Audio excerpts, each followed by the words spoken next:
This is Jock Talk. It's radio memories where a couple of old disc jockeys talk about the good old days. Radio when it was alive, before it passed away. When radio was alive, that's a good one. We're alive, but radio isn't so much anymore, is it? No. Pretty much canned. Pretty much on a computer now. But, we're going to talk about all the fun days and that's what we talk about here. The times that were exciting and that don't exist anymore, but we certainly remember them. And if you want to join in and talk about the stories that you remember the most, please join us and send us some stories or however you want to hook up with us. Please do so. You paid tribute, and I'm sorry. I was on assignment in North Korea when you paid. We can't go to North Korea. I was on assignment, but you paid tribute to Harry Nelson last week, and that was great. It was a beautiful tribute. But before we go on with our fun and frivolous and funny stories about radio, I just want to play one air check from 1979 at RKO 68 RKO. Of Harry Nelson, because this is good stuff. Kids, this is what it was all about.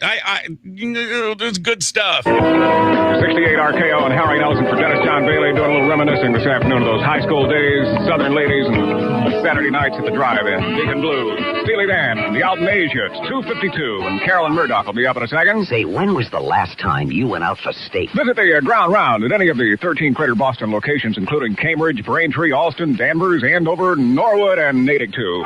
68 RKO updates the news. Woburn police have recaptured those 3 convicts who escaped last night. This is Carolyn Murdoch. Your next newscast is in 1 hour. Bulletins at once on 68 RKO. WRKO, Boston. All right, ready. I'm all set to have a good time. It's Harry Nelson for Dennis John Bailey playing more of New England's favorite song. Here's Van Morrison. 68 RKO and Harry Nelson for Dennis John Bailey this afternoon, the only guy in the entertainment business who gets more days off than Johnny Carson. I don't understand it. I'm by the phone at 931-1668. You got a favorite song? Well, you've got to let me know what it is. I'm depending on you. You're the Doobies. 68 RKO and the Doobie Brothers, depending on you. That is from their latest album. It's 7 minutes after 3, and Harry Nelson here for Dennis John Bailey. I'm having a great time because I got some good music to play in the next few minutes, including some more Eagles. I have the Bee Gees and Donna Summer, too. There you go, from WRKO 68 RKO, and that's from 1979, and still great radio. That's before he went to KFRC, and there's some great radio air checks of Harry Bud Nelson from KFRC. But the guy goes way back. But I had to play an air check, and you did such a wonderful job in a tribute, and you talked with your friend. One of his best friends, John Holliday, friends with Harry like brothers for like 35 years. So he knew him well, and I figured he knew him a lot better than me. Let him tell the stories, because I remember some of those stories had me just peeing my pants on the floor when we worked together in Denver. He was hilarious. Now let's talk about some fun, crazy radio stories, and let's kick it off with the 10Q Master Blaster.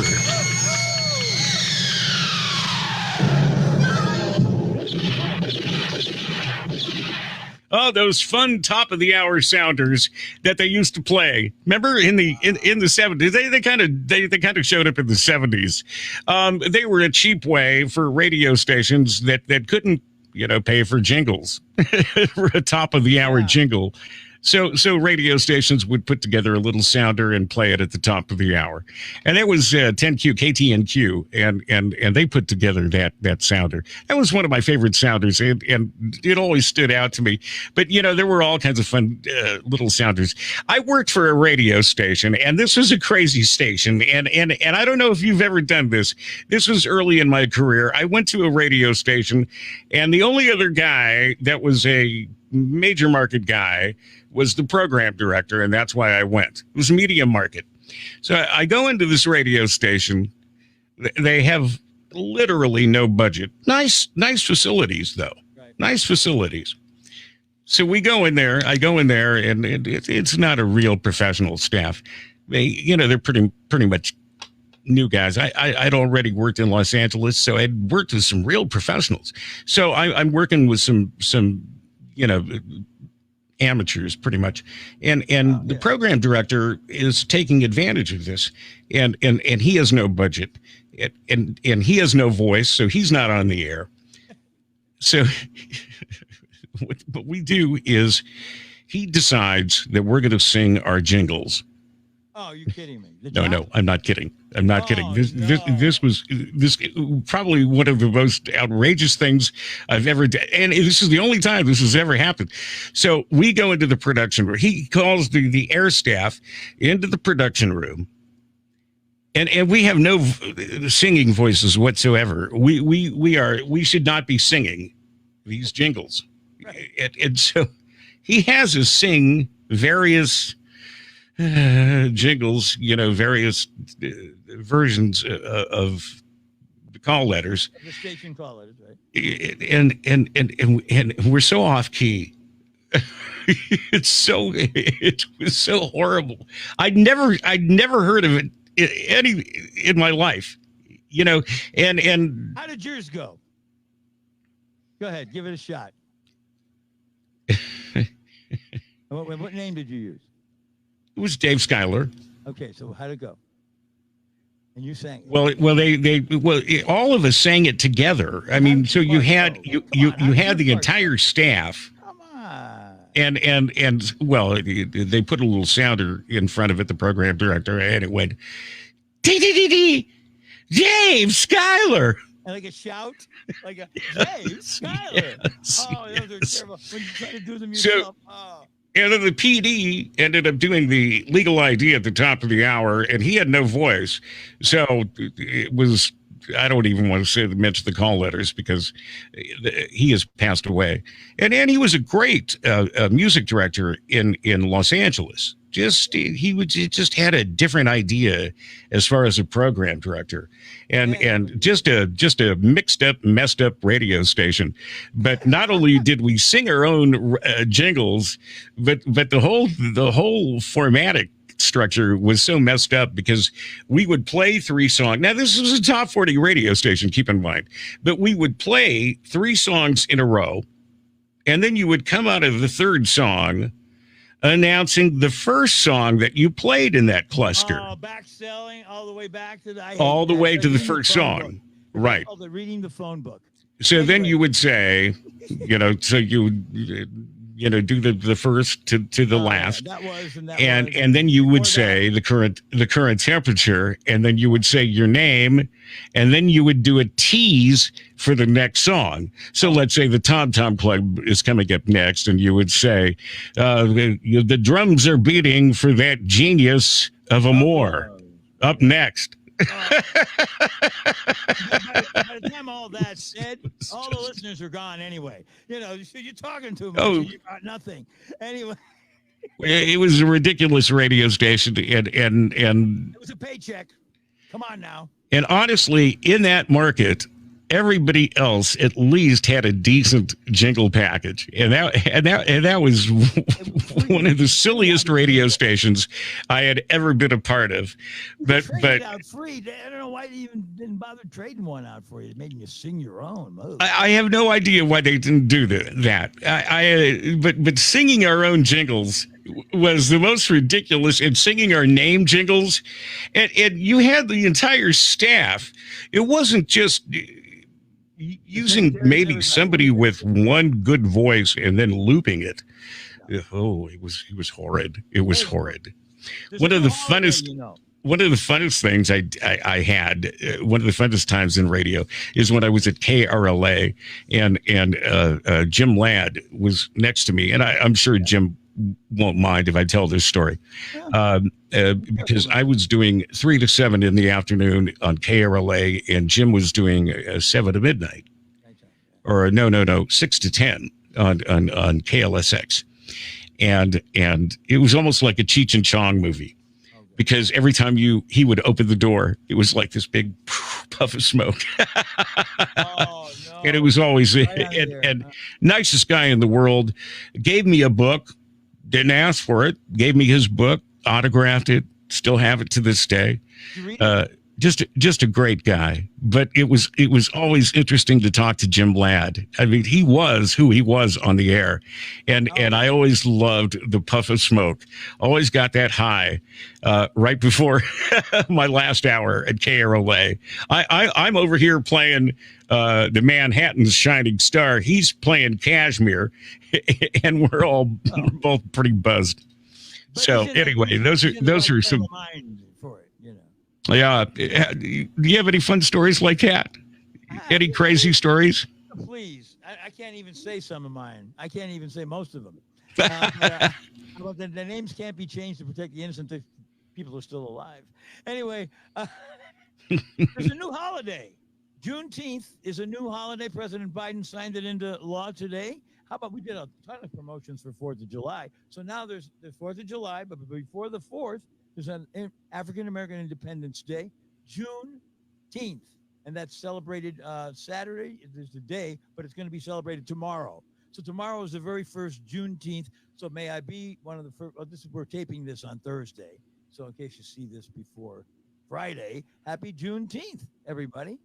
And not only that, but a new radio station is signing on here in LA that was 1580 K-Day, which was an R&B radio station for a long time. Prior to that, it was a top 40 radio station, and Wolfman Jack was on that radio station. And then it became an R&B radio station for a long, long time. Heritage R&B radio station, 1580 K-Day. And now it's become KBLA, and I guess it signs on Juneteenth. I guess Wow. and it's a liberal talk radio station. Interesting. So yeah, and that signs on Juneteenth. So that is going to be interesting, and we wish them the best of luck too. We'll talk again here. Yes, it's. Yeah, and it's Travis Smiley is he's running that show, and it's called KBLA.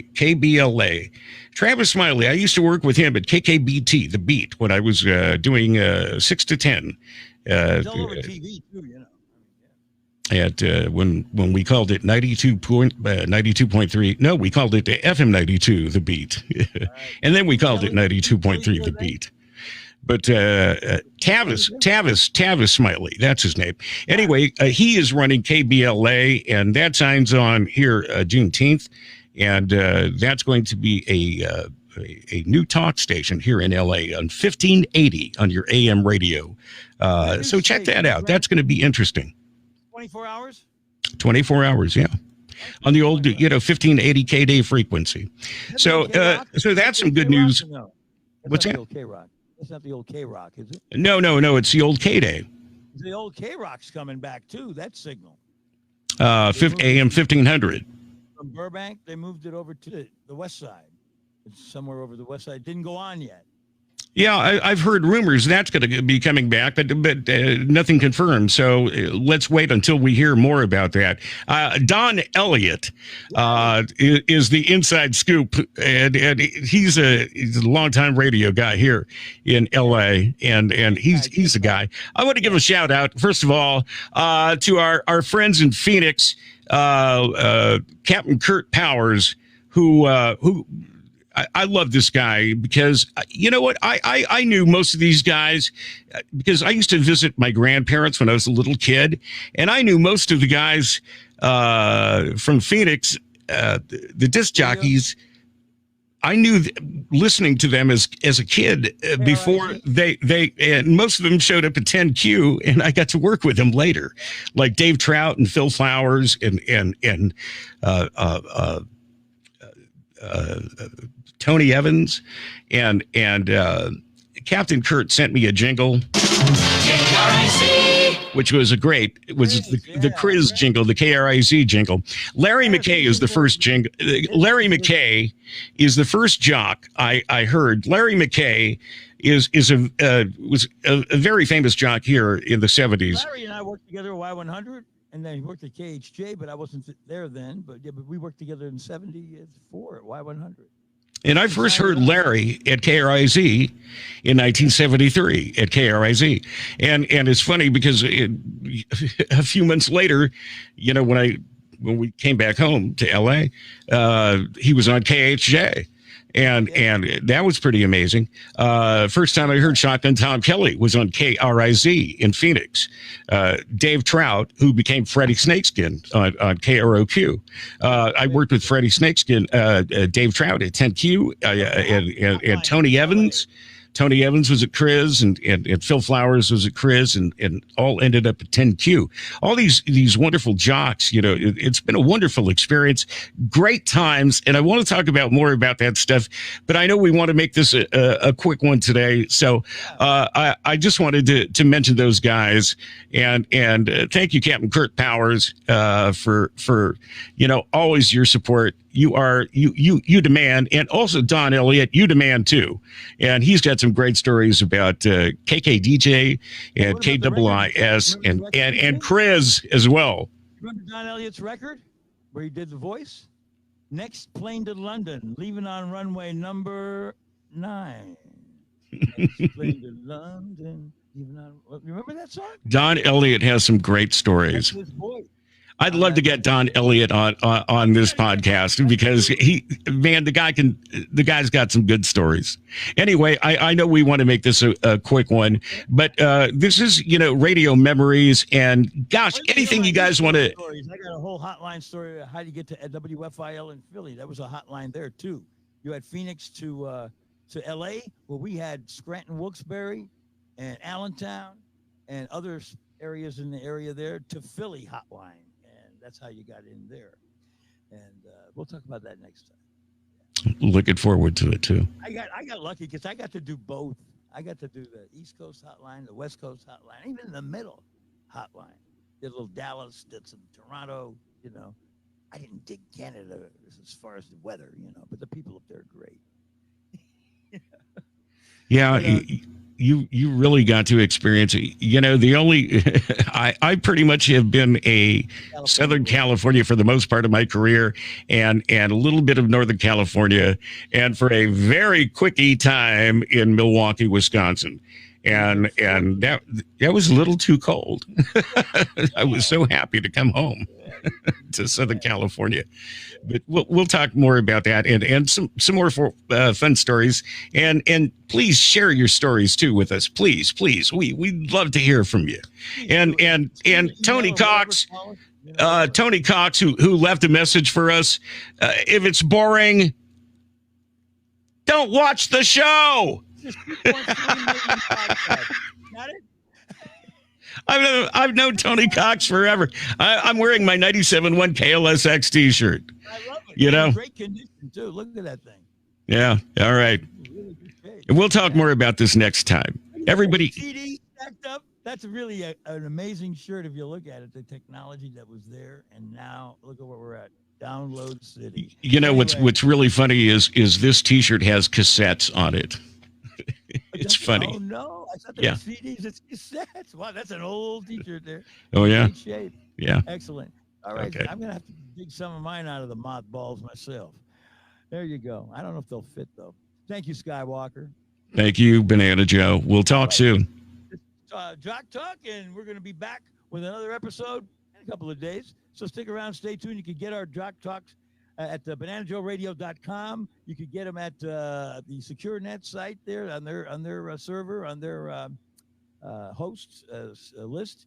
You could also get us on iTunes and Apple. We just started that yesterday. You get the audio version there. And if you don't get it where you like to get your podcast, just let me know, and I'll make sure it's there. Or we'll just deliver it to you, We'll be like a pizza, 30 minutes or less. That's right. We'll deliver it to you. All right. This has been Jock Talk from Hollywood and Sunset Strip Studios of Flashback Top 40 Radio, where It's Skywalker every afternoon.